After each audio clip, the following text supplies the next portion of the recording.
요즘 사람들을 만나면 가장 뜨거운 이슈가 있는데요. 바로 주식과 코인 투자입니다. 문제는 사기 범죄를 저지르는 사람들이 늘어나고 있다는 겁니다.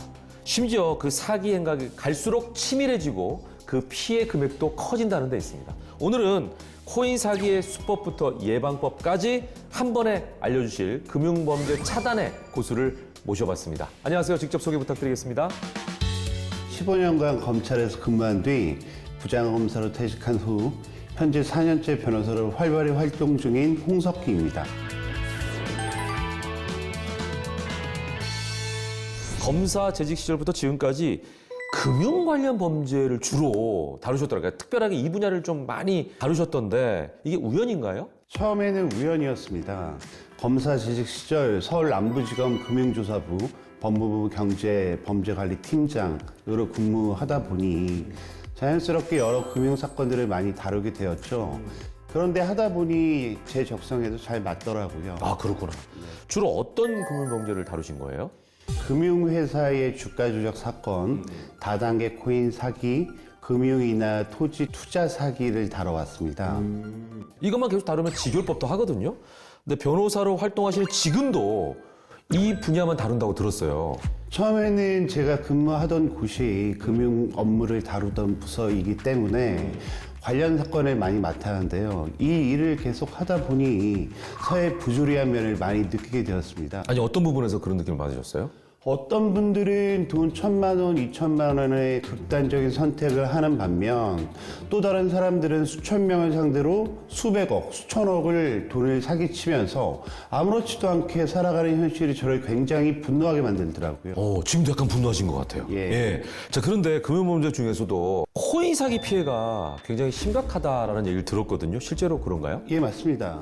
제가 만든 사건들만 봐도 최근 코인 사기 범죄의 비중이 많이 늘어났는데요. 경기가 어렵다 보니 범죄자들이 부동산, 주식같이 큰 돈이 필요한 범행을 하기보다는 여러 피해자들을 상대로 소액의 코인을 이용해서 광범위하게 사기치는 범행이 주로 일어나고 있습니다.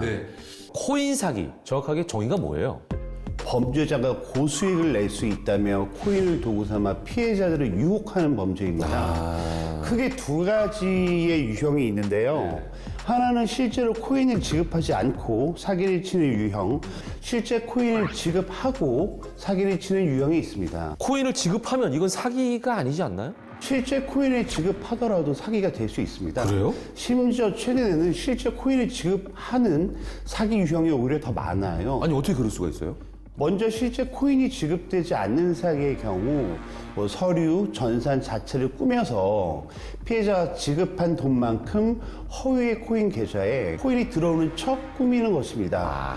자료를 복잡하게 만들었기 때문에 피해자들은 막연하게 내 계좌로 돈이 들어왔다고 믿게 되는 거죠. 네네. 또 이런 경우는 다른 피해자의 투자금 중 일부를 피해자에게 수익 명목으로 지급하면서 수익이 났다는 식으로 피해자들을 안심시키는 것입니다. 소위 피해자 돌려막기를 하는 폰지 사기인 것이죠. 그러네요. 피해자를 안심시키기 위해서 수익 일부를 주기도 하는 거죠? 네, 그렇습니다. 왜냐하면 그렇게 피해자를 속여야 다음 투자를 받을 수 있고 또 그 피해자를 통해 다른 피해자를 소개받을 수도 있기 때문이니까요. 근데 실제로 코인을 지급하는 사기는 어떤 수법이에요? 코인을 지급하면서 출금지, 그러니까 이제 락을 걸어 놓는 경우를 말합니다. 또한 코인을 지급하는 과정에서 피해자의 비밀번호, 계좌 정보 등을 해킹하거나 알아내서 코인을 빼돌리는 경우가 있는데요. 이런 코인의 경우 대부분 가치가 없는 불량 코인인 경우가 많습니다. 자, 그러면은 변호사님께서 다뤘던 사건 중에서 이런 비슷한 유형이 있을까요? 지금 말씀드린 유형은 다 제가 처리해 본 사건들인데요. 그 중에서도 코인 사기로 1억 원의 피해를 줬던 사건이 기억이 납니다. 큰 돈인데 이건 어떤 유형이었어요? 이 사건은 코인 리딩방에서 가짜 뉴스를 동원해서 불량 코인을 지급한 뒤에 나아가 이제 락까지 걸어둔 사건인데요. 딥페이크 기술을 이용해서 유명한 투자자가 이 코인 회사에 투자했다는 가짜 기사를 내면서 코인을 판 것입니다. 심지어 범죄자들이 피해자들에게 돈을 받은 뒤에 코인 리딩방을 폭파해서 운영자의 인적 사항을 파악하기 어려웠습니다. 수사도 쉽지 않았을 것 같은데요? 최선을 다하고 있음에도 인력이 많이 부족한데요. 그래서 저는 제가 피해자와 함께 그 SNS를 일일이 뒤져서 확인했습니다. 변호사님이 직접요? 예. SNS를 직접 확인해서 범죄자가 사용했던 문장과 유사한 문장의 글들을 발견했고요. 네네. 그 글을 통해서 운영자를 특정한 뒤에 경찰에 자료를 넘겼습니다. 아, 근데 문제는 피해자는 잃은 돈을 돌려받기가 어렵다는 거 아닙니까? 맞습니다. 사실 처벌도 중요하지만 피해자의 입장에서는 돈을 돌려받는 것이 급선무이잖아요. 그렇죠. 그래서 제가 직접 운영자에게 연락을 했습니다. 사법 리스크를 고지하고 끊임없이 설득을 했고요. 끝내 합의금을 받아낼 수 있었습니다. 다행입니다. 이 피해자분이 얼마나 기뻐했을까요? 예. 자, 이렇게 변호사께서 직접 증거를 찾고 운영자를 특정하고 이런 일 잦은 거예요? 저한테는 잦은 일이긴 합니다. 코인 채굴을 하겠다고 거짓말을 해서 수천만 원의 투자금을 받아낸 사건도 있었는데요. 이 사건 역시 제가 직접 가해자가 말한 코인 채굴 장소에 임장을 해서 가짜 주소인 것을 확인했고요. 채굴에 필요한 만큼 많은 전력량을 사용하지 않은 사실을 확인해서 경찰에 자료를 제공한 적도 있었습니다. 고수를 만나기 전에 미리 예방하면 좋잖아요.